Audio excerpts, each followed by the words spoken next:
It's widely accepted that the agriculture age and the technology/information age were butting up against each other right around the 60s, 70s.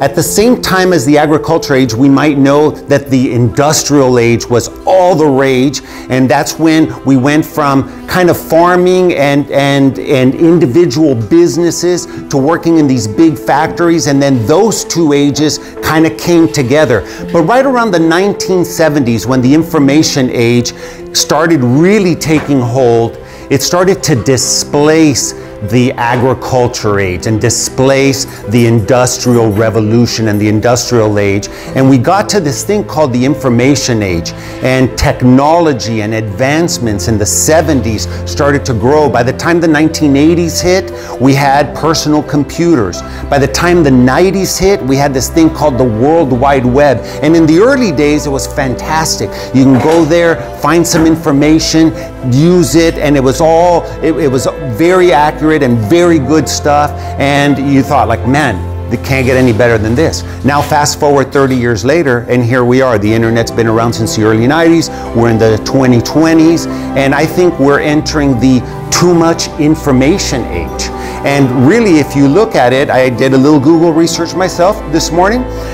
Every minute of every day, there are 250,000 videos being uploaded worldwide to all kinds of platforms. There are about 200 new websites being launched every minute of every day. 250,000 websites every 24-hour period.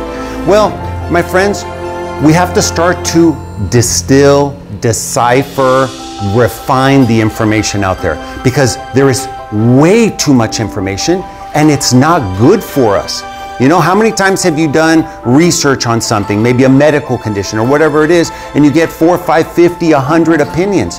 It's getting harder and harder to find that right information. And now, with artificial intelligence, you may have heard of ChatGPT, now you have machines creating content. And I guarantee you, there's going to be a lot more content being put up at a much faster rate because of artificial intelligence.